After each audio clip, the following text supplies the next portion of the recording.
You for being here. We have Ole Miss head coach Jamie Trachsel. Since they did unfortunately get caught in the rain, we are a little pressed for time. So we'll just have Coach, if you want to start with an opening statement, and then we'll take questions. Yeah, I'm excited to be here in Arkansas. Looking forward to the opportunity. Really like how our team is playing, especially down the stretch here the last month or so.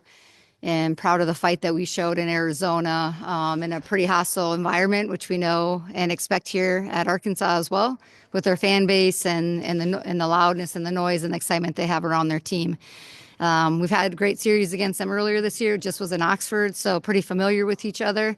Look forward to a great series.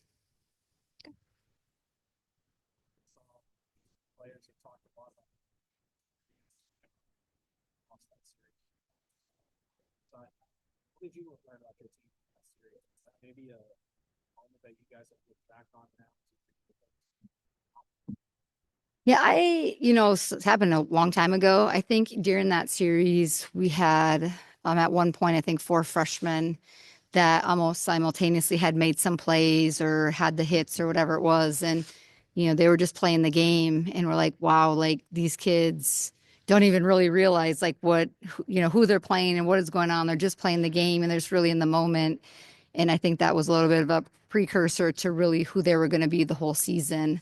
And so from that moment, just seeing some of those, our freshmen, our young players handle the moment. Miley Wachenia, who closed out the Arizona series, Percy Yamas, who had an incredible regional, and has garnered some recognition the last few weeks, which I think she's earned. Mackenzie Pickens, our second baseman, Addison Duke in that moment, I think had a big hit. And so I think from them seeing some of our young players really like just own the moment and just play really free, was probably the one thing I look back on that series to see, and just the confidence and that our kids had. And we're an accumulation of the experiences that we've had.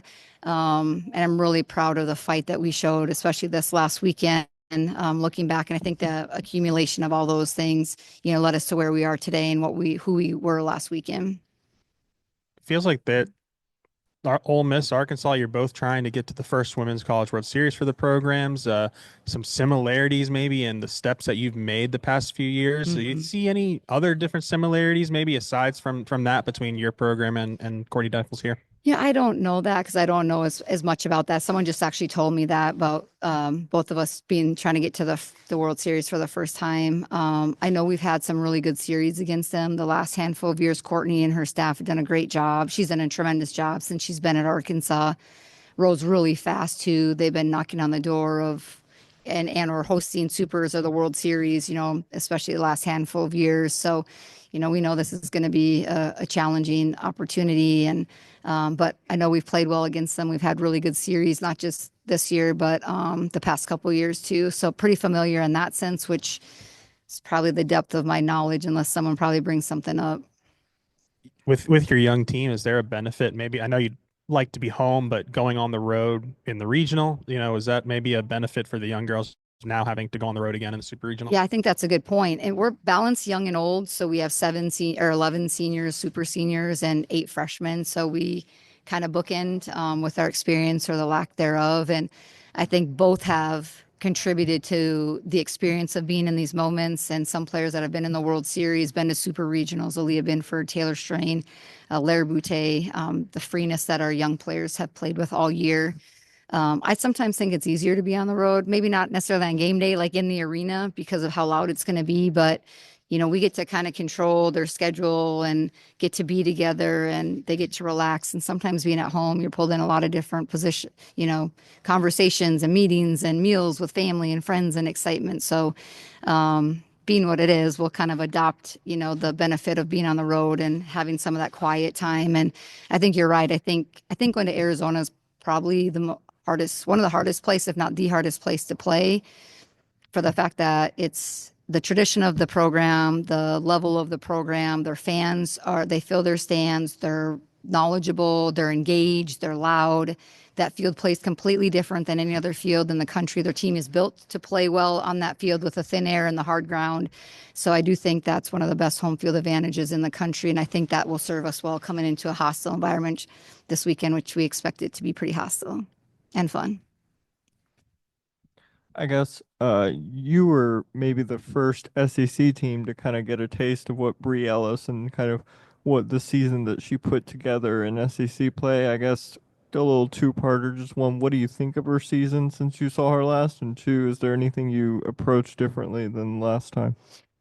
Well, one, she has had an incredible season, and I think she's a competitor. Everyone can see what she does offensively, and she's dangerous, no doubt. She's a great hitter. She hits balls in the zone hard. She hits balls out of the zone hard. She hits them for power. One thing I respect about her is just how she plays the game. She's going to leave her feet and dive for a ball in the field. That's a big, strong, physical athlete. Like looks like a good teammate. She's not afraid of the big moment.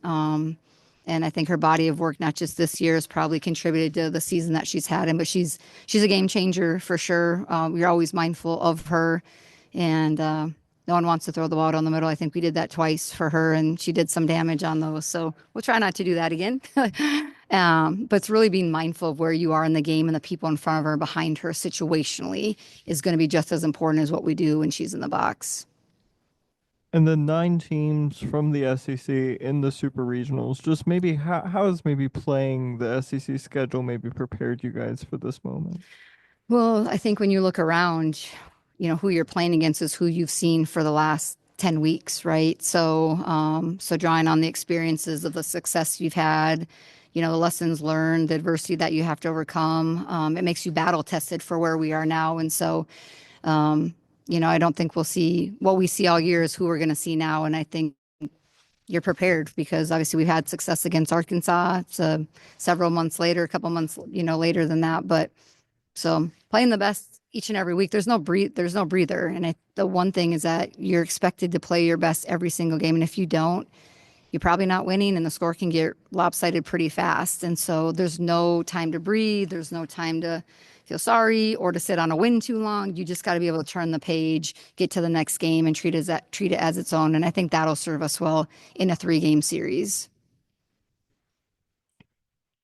This being several months later than the last one, so is there any thing that you can go back to that last scout take here, even though both teams are still getting from now? Yeah, I think you do both. I think you look back on our success because of our personnel and what we did well then, and then you kind of bridge the gap between what's happened then and what's happened now, and in your scouting and your preparation. So you take the things that we did well, then look at what they're doing now. There'll be some similarities and some differences, but I think it's us balancing that and then just keeping it really simple. Playoffs, you can throw the paper out sometimes, right? We have our scouting reports, and that's important to just follow the plan, trust the plan. But playoffs is sometimes just throwing out the piece of paper and the stuff that's between the lines and what's in here and what's in the dugout, what your response system is and the fight that you have. We'll go over to Zoom. David? Yeah. Hey, Jamie. I want to ask you about Nancy Evans. Obviously, going to Arizona, Can't hear you, David. you can't hear me. Hello. Hello. Hello. Guys hear him back there? Hello. Hello.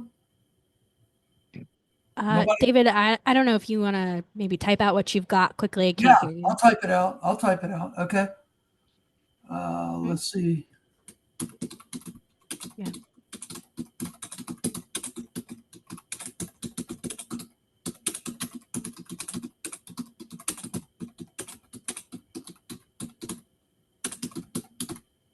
All right. Well, we will. Oh, okay. Sorry. Talk about what Nancy Evans has brought to your staff as pitching coach. So winner. I mean, she's one of the most decorated pitchers in the history of our sport. 3 national championships.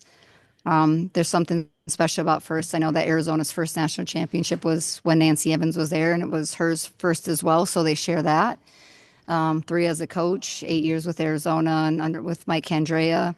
So she's a competitor and a winner. And we have a pitcher who also hits, and Nancy also hit, and then was the starting shortstop. And Aaliyah is that 3-way player as well. So I think just her experience and how she sees the game, the confidence that her pitchers have in moments when she's communicating with them, and the preparation, just because they know she's she's been in their shoes. And so I think our players and our pitchers have been really fortunate, just especially as we come down the stretch here in postseason play, we're leaning on her experience and the fact that she's been there and done that and knows how to handle those moments and isn't afraid of them. So she builds confidence in them, knows how to speak, their language, and knows how to say the right things at the right moment. And then also, can you talk about Bobby and Aaron as hitting instructors? Yeah.